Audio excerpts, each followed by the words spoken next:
สุสานแพ LACHAISE สุสานและสวนสาธารณะตั้งอยู่ทางทิศตะวันออกเฉียงเหนือของกรุงปารีสประเทศฝรั่งเศสตั้งอยู่บนพื้นที่ประมาณ110เอเคอร์ 44.5 เฮกตาร์ท่ามกลางต้นไม้กว่า 5,000 ต้นถือเป็นทั้งสวนสาธารณะและสุสานที่ใหญ่ที่สุดในกรุงปารีสการประมาณจำนวนคนที่ถูกฝังอยู่ที่นั่นแตกต่างกันมากตั้งแต่ประมาณ 300,000 ถึงประมาณ 1 ล้านคน PRELACHAISE เป็นแหล่งท่องเที่ยวที่สำคัญมีชื่อเสียงจากหลุมฝังศพของบุคคลสำคัญและมักได้รับการยกย่องว่าเป็นสุสานที่มีผู้เยี่ยมชมมากที่สุดในโลกสุสานแห่งนี้ไม่มีนิกายประจำมาโอดยอตลอดในบรรดาบุคคลที่มีชื่อเสียงที่ถูกฝังไว้มีพีเตอร์เบรอนและเฮโลวิชโมเลแยร์ยูจินเดลครอยชาร์ลส์ลูอิสเดวิดจอร์จบีเซกเฟรเดริกโชแพนฮอนอเรเดอเบเซกมาเซลพรูสต์จอร์จซิเซอรอออสคาร์ไวล์แซร์อาเบร์นฮาร์อิซาดอร์ดันเคนเกิร์ทรูสไทน์เคเลตอีดิทพีออฟมาเซนมาโซ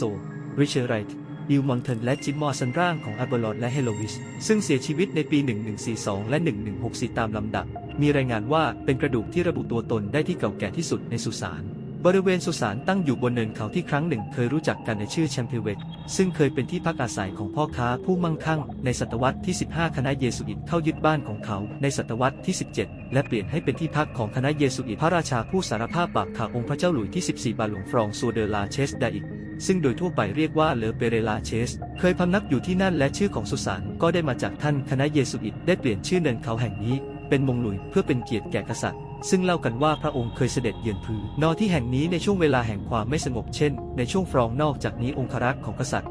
ยังพำนักอยู่ที่นั่นอีกด้วยและพื้นที่แห่งนี้ก็มีชื่อเสียงในเรื่องงานเลี้ยงที่หรูหราโดยมีผู้ที่ต้องการเอาใจทั้งกษัตริย์และผู้รับสารภาพของพระองค์เข้าร่วมหลังจากบาหลวงฟรองซัวสิ้นพระชนในปีคศ 1709 ที่ดินก็ได้รับการขยายออกไปอย่างมากคณะเยซูอิตถูกขับไล่ออกจากที่ดินแห่งนี้ในช่วงกลางทศวรรษ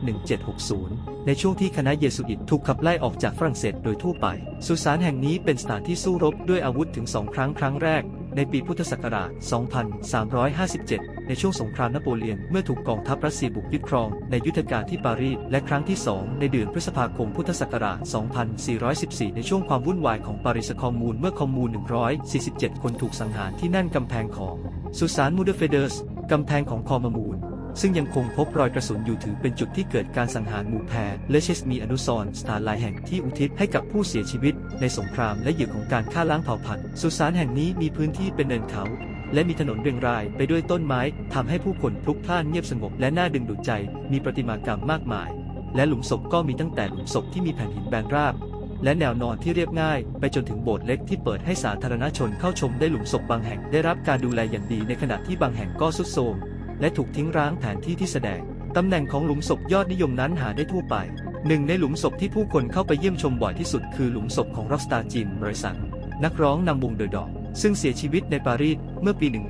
1971 ตอนอายุ 27 ปีนอกจากดอกไม้แล้วแฟนๆยังทิ้งเทียนที่จุดอยู่ขวดไวน์และเหล้าและแม้แต่อุปกรณ์เสพยาไว้ที่หลุมศพของเขาคนป่าเถื่อนแฟนๆและนักล่าของที่ระลึกได้รื้อค้นบริเวณหลุมศพของเขาทำลายข้าวของที่ระลึกและรูปปั้นจัดงานปาร์ตี้ที่หลุมศพของเขาและพยายามนำร่างของเขาออกไปด้วยซ้ำหลุมศพที่อยู่ใกล้เคียงมักถูกทำลายจนเป็นรอยเหตุการณ์ที่เกิดขึ้นบริเวณหลุมศพของจิมมอริสันที่เปลาเชสถือเป็นเรื่องแปลกประหลาดอย่างยิ่งเมื่อเทียบกับผู้ก่อตั้งสุสานที่ตามหาคนดังในช่วงปลายศตวรรษที่ 18 พื้นที่ฝังศพในปารีสมีจำนวนจำกัด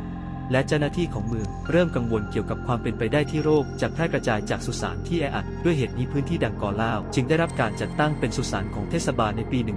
1804 โดยสถาปนิกเป็นผู้ออกแบบสถานที่นี้ ALEXANDIETHODOE ปรองนิออนและได้รับการพัฒนาเพิ่มเติมโดยนักวางผังเมืองนิโคลัสเฟรโคในตอนแรกเนื่องจากเปลาเชสอยู่ชานเมืองและถูกรวมเข้าเป็นส่วนหนึ่งของวิลเดอร์ปารีสในปี 1860